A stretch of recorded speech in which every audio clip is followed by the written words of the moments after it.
Hello po mga kalingap. Ayan, dito po tayo sa bahay namin. Medyo maingay po kasi yung mga friend po ng anak ko ay bumisita po dito sa aming bahay at ayan, kakausapin po natin sila. Tara po at kukumustahin natin ang high school life ng mga estudyanteng ito. Sa room One-on-one interview ni.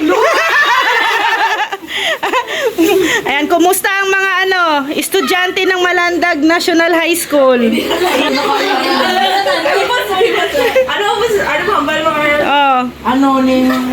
depressed na gid siya. Maka-depress. Nagtambak na mga area mo tapos ang mga deadline 2 days.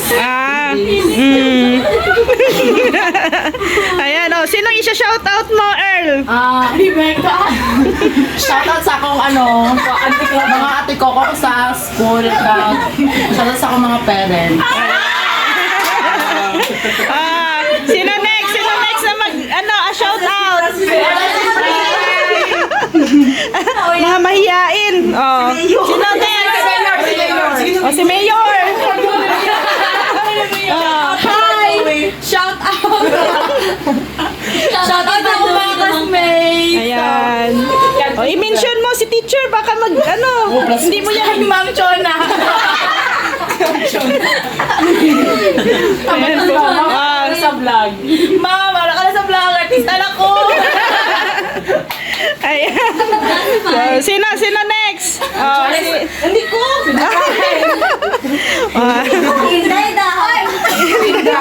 Ayan, nag-chill-chill na sila. Chill-chill lang po sila dito sa bahay mga kapayan po.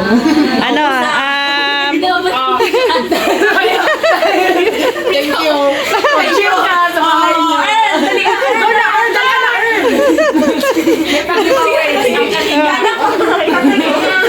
Pag-Earn na, Earn, pag-Earn na. Dahil nagpa-interview ka, okay sa'yo. Okay sa'yo na.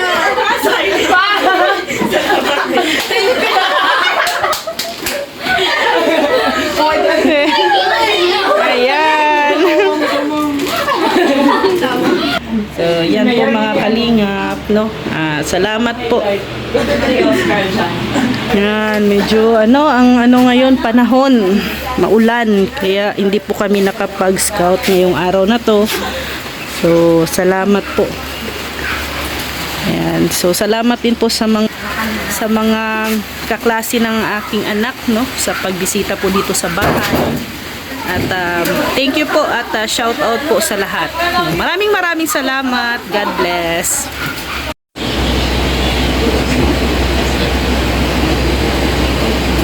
Shout out. Busy kami ngayon. Kanya-kanyang mga gawain. Yan si Rex nagluluto. Anong luto mo, Rex? De. Dragon! Bagos pala. Yan, dinner. Yung dalawa. Wala lang, tambay. Tambay dito.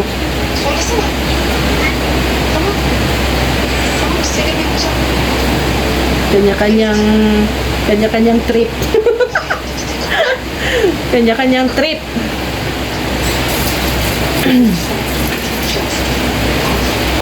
Ayan, tingnan natin yung niluluto ni Rex kung ano ba to. Ayan, bangus. Ayan, bangus. Ano yung crispy fry? Oo, crispy fry. Kana. Si Rex ngayon ang chief cook. Ngayong gabi. Lagyan natin.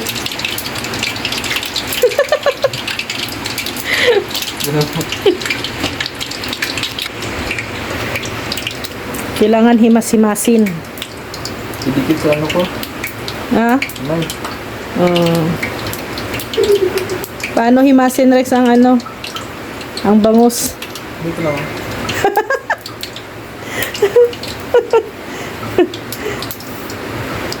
Ano lang yan? Galing humimas. Ano ito? Lupot sa riyan. Ano? Ikaw. Kaya o yung clip ang gamitin.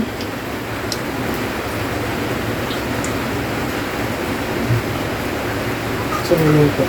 Ito. Shield. Pa-shield ka pa. Sige na. Ganyan. Be ako be. Ako hawak. Huwag na, ako lang. Naka-ready na yung shield natin. Wala na shield. Okay. Mga ilang minutes bago matuluto yan. Depende. Depende. Depende sa kulay niya. Ayan mga kalingap. Yan, masarap ang ulam namin ngayon Masarap yung ulam namin. Maganda talaga pag may may alaga kang native na manok kasi anytime pag gusto mong kumain Wala ng ulam ay ihaw ka na lang agad tingnan niyo si Rex goodbye sa isa na namang alaga ni Rex. Ayan, native na manok po yan mga kalingap. Ayan, tapos maulan pa. Sarap. Maulan ang panahon ngayon dito sa amin. Kaya, anong dyan, Reg? Anong dyan? Mas maganda talaga ito pag sinabawan, tinola. Tinola? Sarap Agoy. ito. Lalo na pag Lagyan mo ng panahon. malunggay. Anong ilagay mo dyan? Malunggay, Maulan yung panahon. papaya, Ito lang tanglad. yung kagandahan sa Yan, probinsya. Wow. Ang taba Grabe, iba talaga mag-alaga si Rex. Tumataba.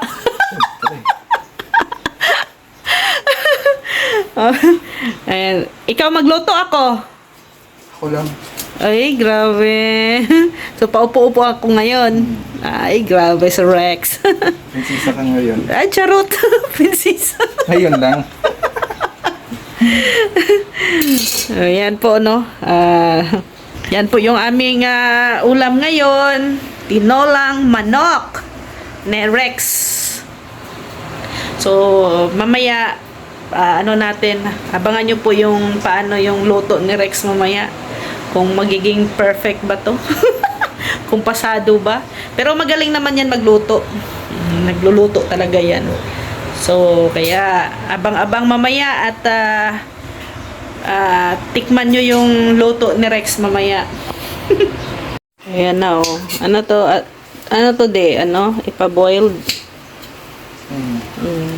Yung native Kasi may na katas kasi sa manok na katas. native na manok.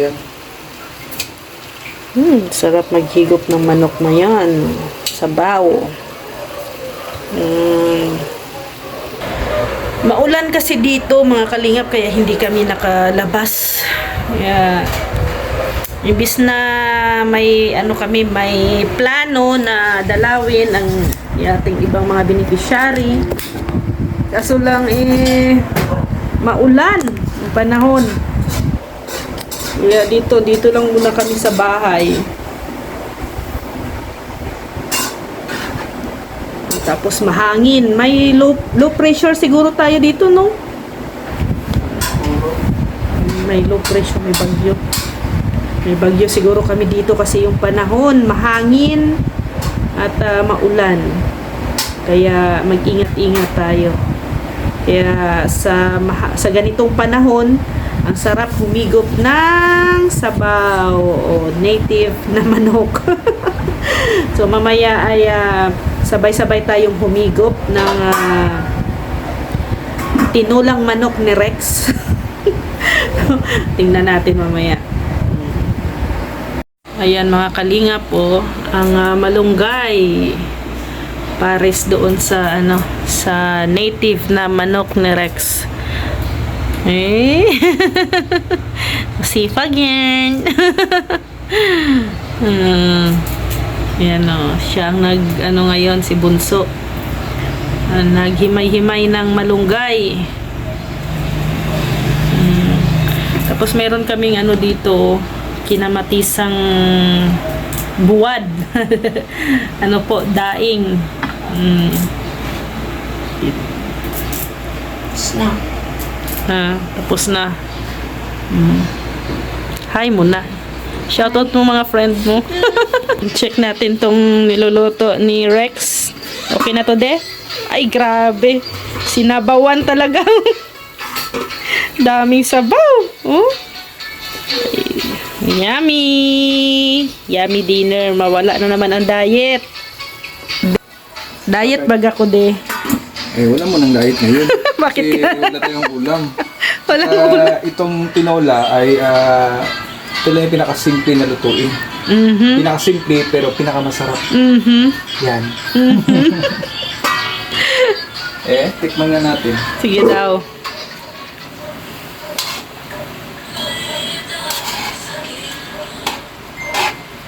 Ako dapat magtikim. Kaya ako magtikim. Yan, tikman natin ang tinula ni Rex.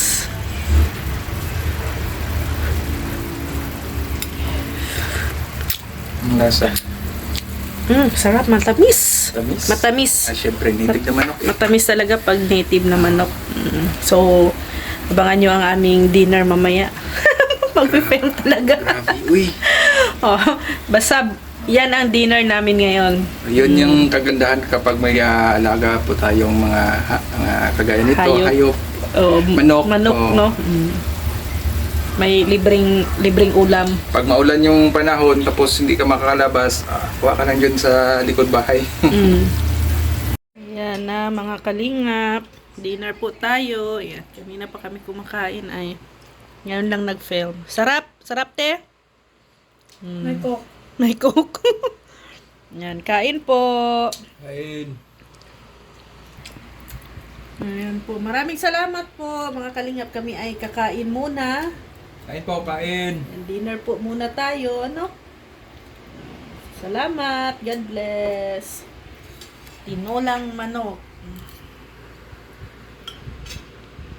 So, naguluhan kini og pagkapait na lang. Gikan ko sa magpit kidapawan, biyanhi ko sa bansalan, nagpuyo ko sa purok kalanggaman, kaya ron magulayan, og ang akong gulayan, sibuyas ug carrots lang. Grabe na ko nga atiman, apan mapilyur lang, o pagkapait na lang sa akong naagian. Grabing kalisod ang akong natagamtaman, o pagkapait na lang sa akong naagian.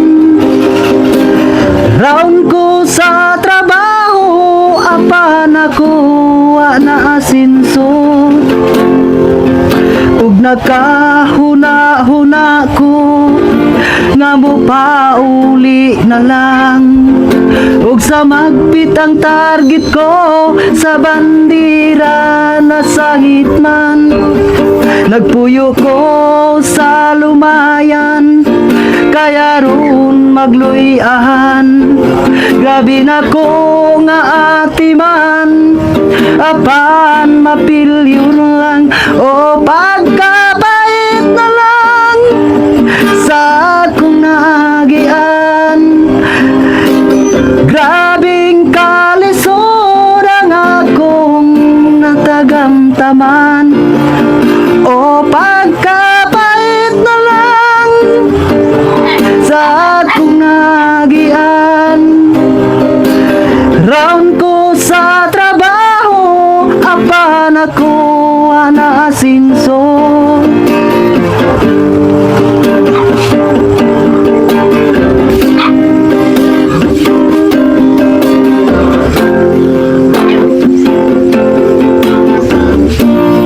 o pagkapait na lang sa akong agian. Grabing kalisod ang akong natagamtaman, laman o pagkapait na lang sa akong agian. Round ko sa trabaho, apan ako nasinso.